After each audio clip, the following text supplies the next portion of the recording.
받은지라. 일어나 세례를 받고 같이 읽습니다. 음식을 먹음에 강건하여 지니라. 오늘 우리는 이 본문을 제가 해석하고 설교하기보다는 사도 바울의 회심에 대한 이야기를 오늘 하려고 합니다. 지난주에는 우리가 배운 것처럼 사도 바울이 태어난 곳이 어디냐? 길리기아 다소성이었다. 그럼 길리기아 다소성은 어떤 곳이냐? 그렇게 아주 유명한 지역적인 영향력이 있는 곳이고, 그 주도, 우리가 하려면 도청 소재지가 있는 것과 같은 그런 지역이었다. 그래서 그는 자유민으로 태어났고, 태어나자마자 그는 로마 시민권을 자동으로 받게 되는 그런 집이었고, 부유한 집이었고 그랬다라는 것이. 그래서 회심 전에 바울을 우리가 보면 이렇습니다. 교육을 받았습니다. 아주 총명한 사람입니다. 그리고 철저한 신앙인이었고, 바리새파에 속해 있었고, 유대인이고, 활동적이고, 대담하고, 그리고 또 성격은 격렬합니다. 그리고 엄격하고 철저하고 단호하고 진지하고 영향력이 있었고 헌신적이었고 조직에 가담했다. 이게 뭐 꼭 나쁜 조직이 아니라 유대교를 제대로 지키기 위한 바리새파 조직에 가담해 있고 율법에 열심히 있는 사람이었습니다. 이 바울이 이제 유대교에서 어떻게 예수님을 전가하는, 즉 예수 믿는 사람들을 오늘 본문에 잡아 죽이기 위해서 스데반이 죽는 것이 마땅하다 여겼던 이 사람이 어떻게 해서 사도가 되어서 이제는 자기가 반대했고 배척했던 예수님을 증거하는 일에 그렇게 헌신될 수 있었는가 하는 것은 바울의 회심을 가져온 요인에 대해서 살펴보면, 첫 번째는 예수님의 직접적인 간섭. 오늘 이제 본문에 나오는 얘기죠. 예수님이 직접 찾아와서 네가 어찌하여 나를 피박하느냐. 자기는 이단을 피박한다고 막 하고 있었는데 예수님께서 나타나셔서 지금 네가 사람들을 피박하고 있는 것은 곧 나의 사람들이고 이 사람들을 피박하는 것은 나를 피박하는 것과 같다 하는 다메섹 도상에서의 만남의 역사가 일어납니다. 이 일로 말미암아 오늘 우리가 읽었던 본문의 역사가 뒤에 이어집니다. 오늘 제가 이제 얘기할 것은 뭐냐? 바울의 회심 이전에 요인들이 있었다. 여러분, 우리 권사님 저 태어나면서부터 예수 믿었습니까? 아니죠. 어른이 돼가 예수 믿죠. 그죠? 어른이 돼가 예수 믿을 때 어떤 그게 있습니까? 내 옆에서 예수 믿게 되는 여러 가지 환경들을 만들어 왔던 얘기를 오늘 이제 얘기하려고 해요. 예. 제가 저희 가정도 예수 믿게 된 게 어떻습니까? 제 어머님이 결혼을 하고 이제 시골에 와서 농사를 짓는 가운데 살다가 보니까 너무 농사 생활이 힘들어가지고 있는데 옆집에서 주일날만 되면 한복 입고 아이들 손잡고, 주일날 교회 오실 때 옷을 잘 입고 와야 돼요. 손잡고 교회 가는 모습을 보고 덕실댁이 어디 가노? 우리는 예수 믿는 사람이라서 주일날은 교회 갑니다. 저희 어머니가 교회 간 이유는 딱 한 가지래요. 나도 일주일에 이 험악한 농사 생활에서 하루 쉬어보자. 하루 나도 놀자. 왜? 하루 노는 저 집이나 놀지 않는 우리 집이나 가을에 추수해보니까 별 차이가 없다 이거죠. 그래서 일주일에 한 번 놀아보자는 마음으로 교회 가셨다요. 그런데 여러분, 그것이 저희 가정이, 제 위에 누님이 있었고 형님이 있고 그 다음에 제가 태어나서 이제 돌이 되었을 때쯤, 돌이 되기 전이죠. 제가 태어나서 한 100일쯤 될 때에 우리 가정이 이제 교회를 나가기 시작해요. 이런 역사들이 오늘 일어났던 것처럼 바로 오늘 우리 주변에 어떤 환경들을 하나님께서 이용해 오셨는가 하는 것을 보게 됩니다. 자, 여러분, 사도행전 5장 34절은 바리새인 가말리엘은 율법 교사로 모든 백성에게 존경을 받는 자라라고 했는데, 이 가말리엘이 어떤 일을 했느냐 하면 앞에 여러분 우리 3장에 나면서부터 안전뱅이 된 자, 성전 미문에 앉아 있는 자를 베드로와 요한이 일으키는 사건, 그건 다 아시죠? 또 얘기를 하면 뭐 전설의 고향처럼 듣고 있으면 안 되고, 그죠? 그 일을 통해서 이제 무슨 얘기냐? 사람들이 이 베드로와 요한에게 집중합니다. 제자들에게 집중합니다. 갑자기 예루살렘에 모여있는 사람들이 이 베드로와 요한에게 집중해서 말씀을 듣게 되고 하루에 세례를 받는 사람이 5,000명이 나오게 됩니다. 이런 일들이 있으니까 이제 이 바리새인들과 사두개인들, 소위 유대교의 지도자들이 제자들을 붙잡아다가 매를 때리고 다시는 예수의 이름으로 증거하지 말라 하고 위협을 하고 있을 때입니다. 이때에 베드로가 말이죠. 우리가 하나님 말씀 듣는 것이 옳은지 너희 말 듣는 것이 옳은지 한번 분간해봐라 이러고 이제 나오니까 이 공회가 모인 자리에서 가말리엘은 누구입니까? 바울의 선생입니다. 힐렐 바리새파 학원 원장과 같은 학교 교장과 같은 그런 사람입니다. 이 가말리엘이 일어나서 제자들을 밖에 나가게 하고 무슨 얘기를 하느냐 하면 그 다음을 내어보면 이런 얘기를 39절을 보면 같이 한번 읽을까요? 만일 하나님께로부터 났으면 너희가 그들을 무너뜨릴 수 없겠고 도리어 하나님을 대적하는 자가 될까 하노라. 여러분 이 얘기를 누가 듣고 있는지 압니까? 바울이, 아직 바울 되기 전 사울이지만 사울이 그 공회의 자리에 모인 자리에서 그 얘기를 듣는 거예요. 아마 사울은 이런 생각이에요. 아니 우리 선생님이 저런 말하면 돼? 우리 선생님이 지금 변질한 거 아니야? 이런 마음이 드는 거예요. 그러면서도 자기의 학교 교장 선생님과 같은 율법 교사였던 이 가말리엘이 이 얘기를 하니까 감히 자기가 선생님 그러면 됩니까? 라고 항의도 못하고 선생님 위에 달라들지도 못하고 그러면서 마음에는 아니 이게 뭐야 지금 우리 선생님이 저런 말 하면 안 되지 이런 마음들이 있었다는 거죠. 이게 여러분 우리가 회심해 오는 데에 있어서 변화가 있죠. 오늘 제가 오전 예배도 그랬잖아요. 같은 교회 다른 교회의 안수집사기는 안수집사지만도 저 사람들이 회사 운영하고 사는 거하고 우리 회사하고 사는 거 이게 너무 판이하게 달라. 나도 저 회사에 좀 들어가서 같이 좀 하면 어떨까 이런 마음이 생기는 것처럼 이런 요인이 됐다는 두 번째 요인입니다. 두 번째 요인은 사도행전 6장 7절인데요 같이 읽을까요? 허다한 제사장의 무리도 이 도에 복종하니라. 제사상이 아니고 제사장입니다. 숫자를 고쳐주세요. 허다한 제사장의 무리도 이 도에 복종하니라. 이 도가 뭡니까? 여러분 제사장들은 두 종류가 있다고 해요. 여러분 유대교회는 원래 세 종류가 있습니다. 하나는 에세네파라는 사람은 금욕주의자들로 성경에는 등장하지 않지만 사해바다 주변에 가서 그들은 금욕주의 생활을 하는 에세네파가 있고요. 그 다음에 사두개파, 사두개파는 대체로 제사장 계열들입니다. 현실주의자입니다. 그 다음에 바리새파, 바리새파들은 율법 학자들이에요. 이 사람들이 서로 으르렁거리면서도 종교 회의를 할 때는 또 으르렁거리면서 같이 회의를 해요. 그래서 예수님 죽일 때는 또 한편이 됐다가 다른 때는 또 뜻을 나누었다가 뭐 이런. 그래서 바리새인들은 뭡니까? 천국도 있고 영혼도 있고 천사도 있다 이렇게 믿는가 하면 사두개파들은 영혼도 없고 천국도 없고 단지 우리가 이 세상에 사는 동안에 하나님 앞에 복받을 뿐이다 이런 생각을 갖고 사는 현실주의자입니다. 그런데 여러분 허다한 제사장은 어떤 사람들이냐 하면 현실주의자입니다. 사두개파 사람들입니다. 이 사람들이 갑자기 허다한 제사장의 무리가 바로 기독교 예수를 믿는 일에 복종하고 예수 믿고 세례를 받는 일들을 보니까 바울 사도는 뿔이 나기 시작한 거예요. 아니 이것들이 이럴 수가 있어 뭐 이런 마음이 생긴 겁니다. 이 마음들이 또 이렇게 나타납니다. 그 다음에 여러분 스데반과의 논쟁입니다. 스데반과의 논쟁에서 보면 6장에 와서 스데반이 와서 이제 설교를 하는데 이런 내용입니다. 스데반이 지혜와 성령으로 말함을 능히 당하지 못하여 했는데 그 앞에 구절에 보면 어디 사람이 있느냐 하면 길리기아 사람이 있습니다.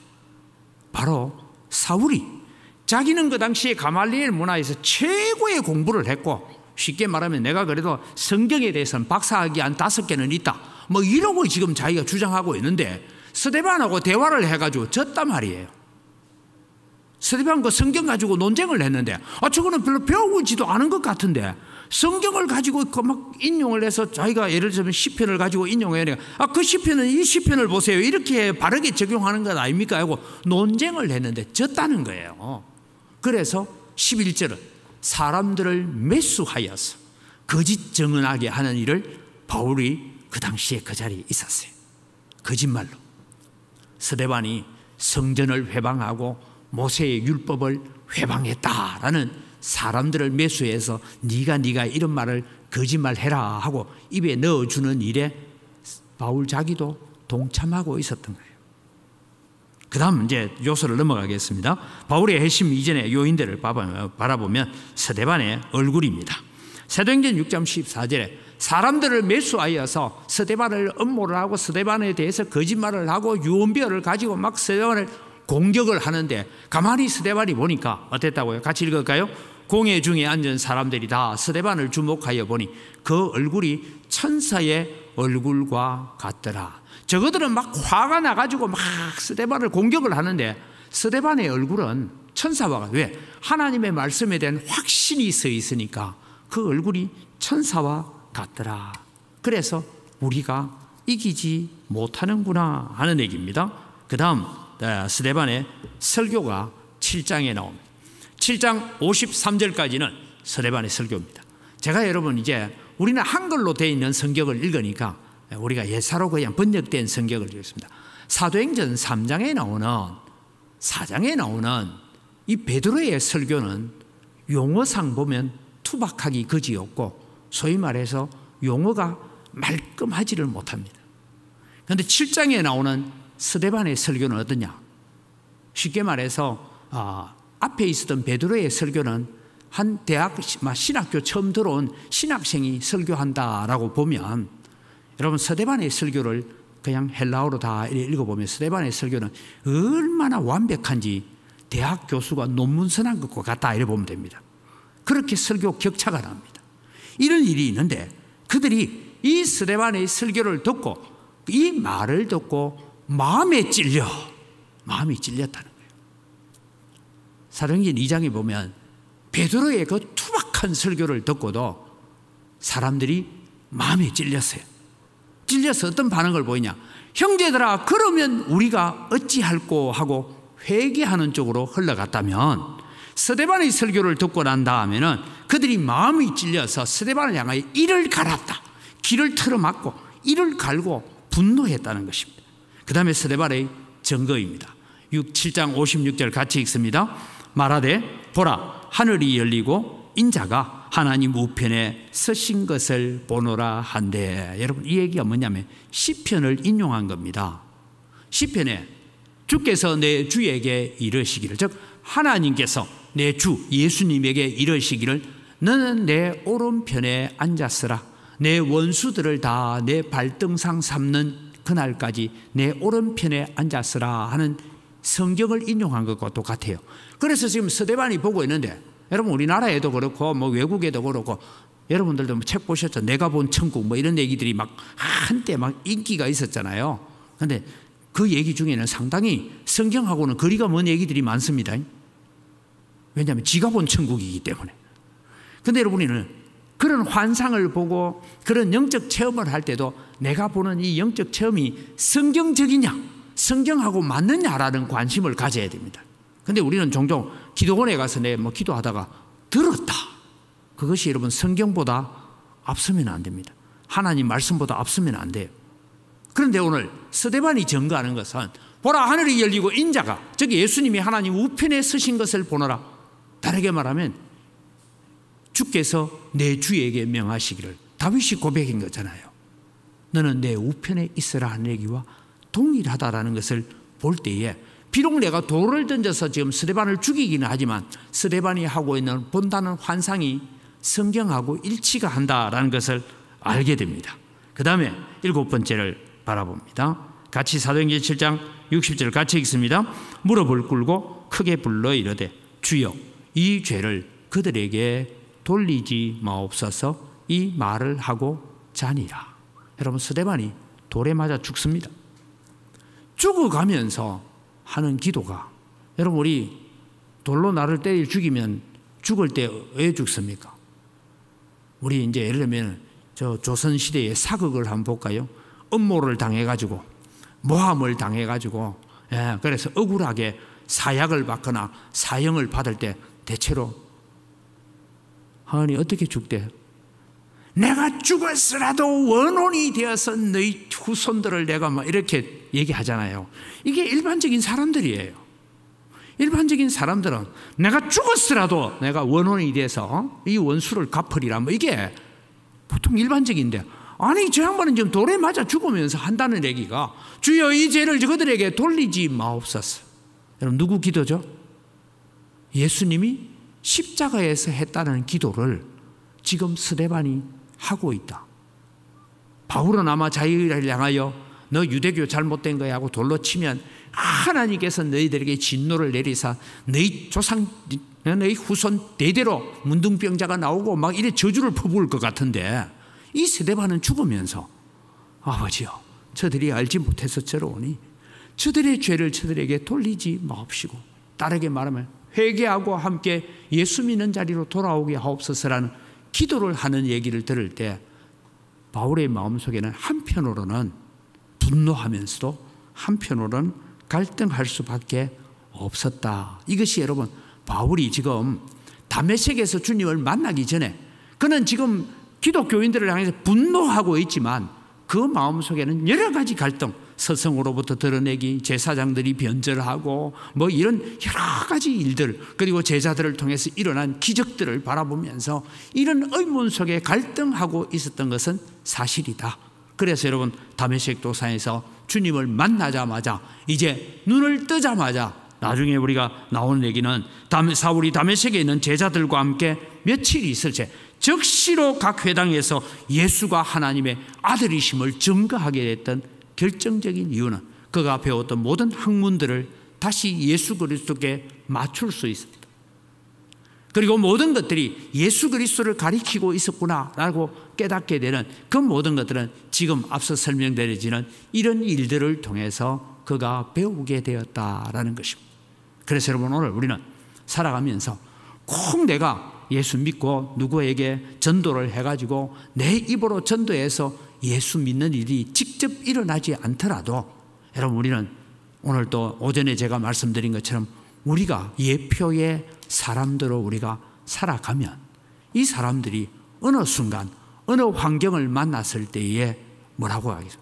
야, 그때 은광교회 내 옆집에 살던 사람, 그 사람이 내보고 예수 믿으라 예수 믿으라 했는데, 이런 마음이 들지 않겠습니까?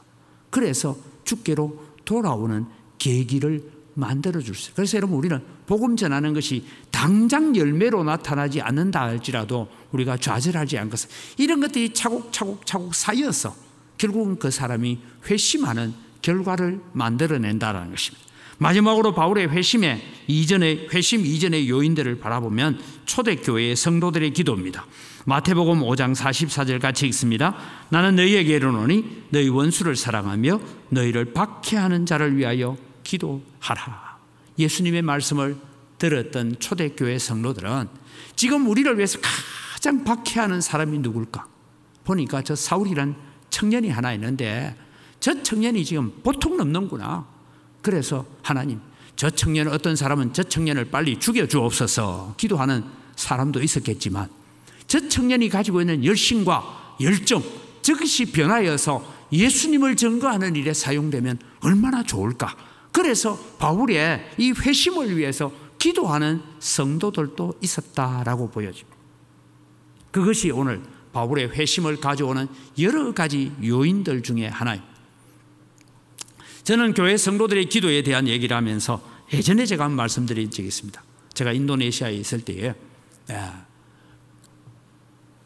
이제 교회에서 저희들이 이제 한국으로 돌아오려고 하니까 퇴직금을 주는데 그 퇴직금을 전체를 그냥 인도네시아의 한 교회를 개척하는 일에 선교사님에게 제가 기부를 했던 적이 있습니다. 뭐 돈은 그래 많지는 않지만 대략 아마 한국 돈으로 따지면 한 3천만 원 좀 되리라 생각했는데 그걸 이제 땅을 사고 해라 하고 줬는데 거기에 줬던 이유 중에 하나가 이런 겁니다. 이 순복음 출신이에요. 저 오순절 여의도에 있는 거기서 파송된 선교사, 우리 교단 선교사도 아닙니다. 그런데 이분이 언어 훈련을 하다가 주변에 예수 믿다가 낙심한 사람이 너무 많은 거예요. 그래서 그분들을 전도해서 이렇게 하면서 교회를 이제 세우기 시작했습니다. 교회를 세우기 시작하니까 그 지역은 86%가 이슬람 사람들입니다. 그런데 이 이슬람 사람들 중에 이웃에 아니 우리 동네에 교회가 들어온다고 하고 이슬람 청년회 회장이라는 이 아이가 교회를 향하여서 밤중에 핍박을 하기 시작합니다. 저도 한 번은 가봤어요. 가봤는데 여러분 사람 머리보다 큰 돌을 어떻게 던졌는지 저 창문을 깨고 2층까지 던졌어요.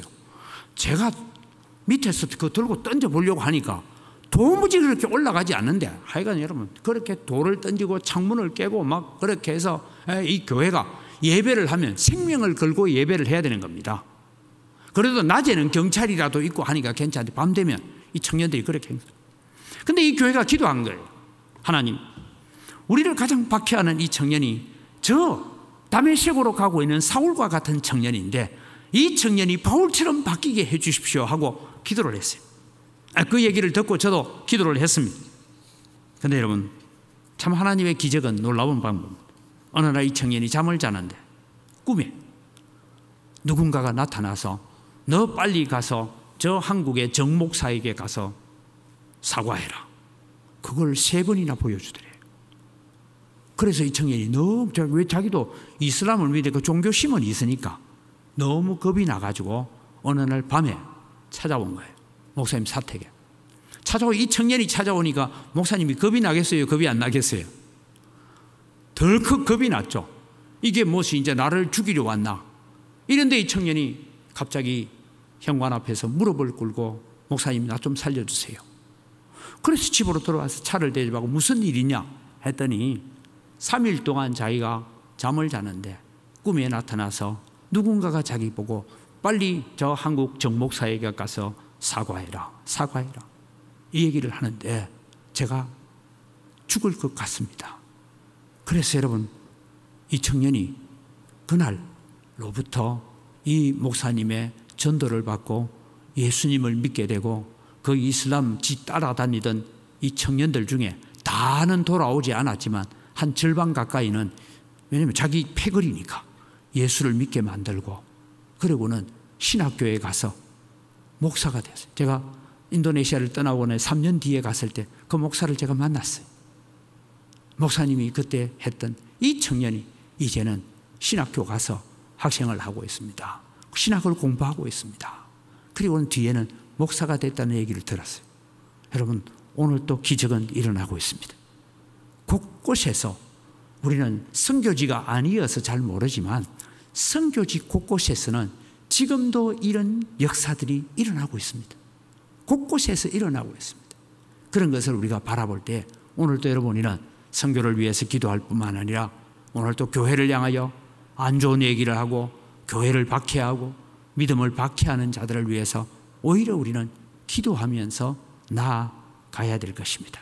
그러면 오늘 그 성도들의 기도를 통하여 하나님은 바울을 다메섹에서 만나주시고 변화시켜 주시는 것처럼 그런 믿음의 역사가 있다. 오늘 제가 드리고 싶은 것은 바울이 회심 이전에 바울을 회심할 수 있는 많은 요인들이 있었다.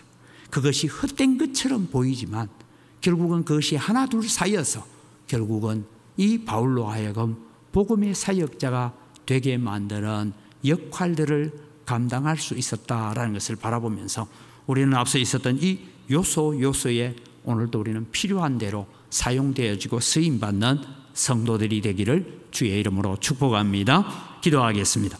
하나님 아버지, 감사합니다.